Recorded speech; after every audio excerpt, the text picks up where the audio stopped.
നമ്മൾ ഇന്നലെ മനസ്സിലാക്കി ഭോജരാജവംശത്തിലെ ഉഗ്രസേനന്റെ പുത്രനായ കംസൻ ഏത് വംശത്തിലെ ശൂരസേനന്റെ പുത്രനാണ് വസുദേവൻ എന്ന് നമ്മൾ മനസ്സിലാക്കി കഴിഞ്ഞു.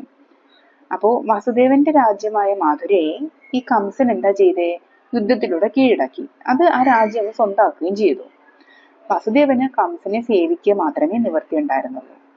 ഈ സമയത്താണ് നമ്മുടെ കംസന്റെ സഹോദരി, യൗവനാവസ്ഥയിൽ നിൽക്കുന്ന സഹോദരിയായ ദേവകി വിവാഹപ്രായമായി നിൽക്കുന്നത്. അപ്പം നമ്മളിവിടെ കാണുന്നത് നമ്മുടെ ഈ വസുദേവൻ ദേവകിയെ വിവാഹം കഴിക്കുന്നതായിട്ടാണ് ഇവിടെ നമുക്ക് കാണാൻ പറ്റുന്നത്. അപ്പം ഈ വിവാഹം കഴിഞ്ഞ വേളയില് മകളില് ഒത്തിരി വാത്സല്യം പൂണ്ട പിതാവായ ദേവകൻ എന്നായിരുന്നു ദേവകിയുടെ അച്ഛന്റെ പേര്, കംസനുമായിട്ട് ചേർന്ന് പൊലിക്കാണം നൽകി. പൊലിക്കാണം എന്ന് പറഞ്ഞാൽ എന്താന്ന് വെച്ചാല് പൊന്നണിഞ്ഞ് 100 ആനകള്, 10,000 കുതിരകള്, 1000 തേരുകള്, 10,000 കാലാൽ പടകള്, 200 ദാസികൾ, 16,000 പശുക്കൾ, മനോഹരമായ നിറങ്ങളുള്ള പാത്രങ്ങൾ, പിന്നെ ഇരിക്കുന്നതിനും കിടക്കുന്നതിനും യാത്ര ചെയ്യുന്നതിനുമായിട്ടുള്ള പലതരം ഉപകരണങ്ങളും ഇവർക്ക് നൽകി.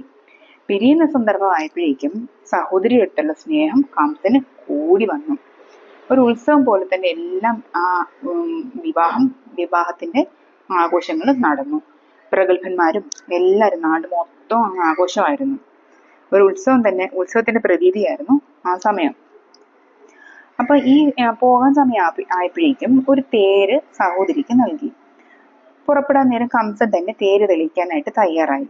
ഈ ഉത്സാഹത്തിന്റെ മൂർധന്യാവസ്ഥയിൽ നിന്നപ്പോഴാണ് ആകാശത്ത് നിന്നും ദേവജ്ഞാന പ്രകാരം ഒരു അശരീരി മുഴങ്ങുന്നത്.